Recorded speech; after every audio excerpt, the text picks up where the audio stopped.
Welcome digital hearing aid centre. आज बात करेंगे बच्चों के लिए हेयरिंग एड या बेबीज़ हेयरिंग एड या यंग हेयरिंग एड को कैसे चूज़ करें और क्या प्रोसीजर है। इससे पहले कि बच्चों के हेयरिंग एड के बारे में बात करें, आप पहले चैनल को सब्सक्राइब कर दीजिए, क्योंकि सब्सक्राइब करना बहुत ज़रूरी है, जिससे आपको बच्चों के बारे में और हेयरिंग एड के बारे में और नॉलेज मिल सके। तो मैं आपको बताना चाहता हूँ बच्चे का हेयरिंग एड। अगर आपका बच्चा बाय बर्थ हेयरिंग लॉस है, डॉक्टर्स ने बताया है, तो उसका एक बेरा टेस्ट होता है। बेरा टेस्ट से ये पता चलता है कि बच्चे को कितना हेयरिंग लॉस है। इसका मतलब बेरा टेस्ट आपको बताएगा कि बच्चा किस हद तक सुन सकता है, उसके सुनने की क्षमता क्या है। ये बेरा टेस्ट से पता चलता है। बेरा टेस्ट बच्चे को होना बहुत ज़रूरी है। और अगर आपका बच्चा 8 साल से ऊपर का है, 7 साल का, और वो बीप पे हाथ खड़ा कर सकता है, तो प्योर टोन ऑडियोमीट्री टेस्ट होता है पीटीए, जिसमें कान में एक आवाज़ दी जाती है बीप की, और उसमें बच्चे को हाथ खड़ा करके बताना होता है। यह टेस्ट वैसे 8 साल से ऊपर के बच्चों का किया जाता है, लेकिन अगर आपका बच्चा 3 महीने, 4 महीने और 5 साल, 6 साल का है, तो सबसे अच्छा रिज़ल्ट बेरा से आता है। बच्चों के हेयरिंग एड में ये डिपेंड करता है कि किस तरह का हेयरिंग लॉस है, कितना हेयरिंग लॉस है और कौन सा हेयरिंग एड बेस्ट रहेगा। अगर आपके बच्चे का 90% 90 डेसिबल हेयरिंग लॉस है, तो उसमें पावरफुल हेयरिंग एड लगेगा।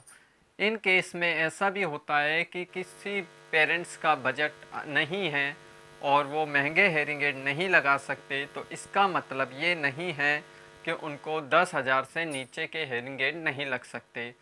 हेयरिंग एड का महंगा होना उसकी क्लैरिटी पे डिपेंड करता है। जितना महंगा हेयरिंग एड होगा उतनी अच्छी क्लैरिटी होती जाती है। लेकिन ऐसा नहीं है कि अगर किसी का गरीब बच्चा है या गरीब है या बजट नहीं है, तो वो सस्ते हेयरिंग एड से काम नहीं चला सकता। उससे भी बच्चे को सुनाई देगा। बस कंपेयर ये है कि एक एक्सपेंसिव हेयरिंग एड से क्लैरिटी, शोर वगैरह थोड़ा ज़्यादा रहेगा। और दूसरा, आप बच्चे का हेयरिंग एड चूज़ करते वक्त ये भी ध्यान में रखें कि बच्चा उसे केयर कर पा रहा है या नहीं कर पा रहा।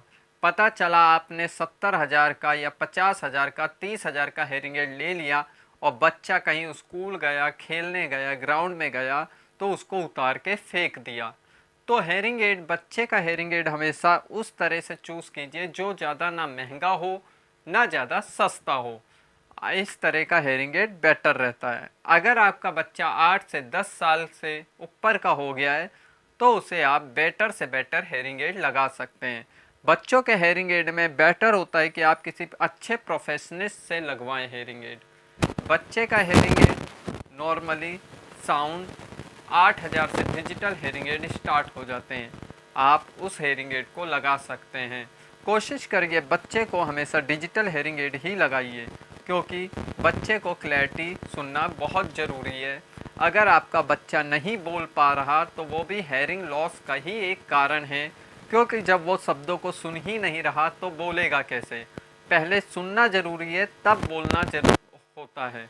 तो उसके साथ में हेयरिंग एड लगाने के बाद एक स्पीच थेरेपी होती है। आप अपने नियर बाय कहीं स्पीच थेरेपी भी करा सकते हैं। बच्चों के हेयरिंग एड के लिए आप मेरे से कांटेक्ट कर सकते हैं। बच्चों के लिए हम लोग एक सस्ता या rate to rate hearing aid देते हैं, क्योंकि बच्चों के हेयरिंग एड में हम लोग ज़्यादा प्रॉफिट नहीं रखते। इसलिए आप बच्चों के हेयरिंग एड के लिए हमसे कांटेक्ट कर सकते हैं और एक बार डॉक्टर से सलाह ले सकते हैं कि क्या हेयरिंग एड लगना ही ज़रूरी है या फिर और भी कोई तरीका है। अगर हेयरिंग एड लेना है तो आप मेरे को कांटेक्ट कीजिए। बहुत सस्ते रेट में बच्चों के लिए हेयरिंग एड मैं दे सकता हूं, लेकिन कोशिश करिए अच्छा ही हेयरिंग एड लें, डिजिटल हेयरिंग एड लें। डिजिटल हेयरिंग एड 7,500, 8, 10,000 तक में आ जाता है एक कान का। तो आप चैनल को सब्सक्राइब कीजिए और मुझे कॉल कीजिए। नंबर चल रहा है नीचे, आप आके मुझसे को मिल सकते हैं। Welcome digital hearing aid centre. Thank you.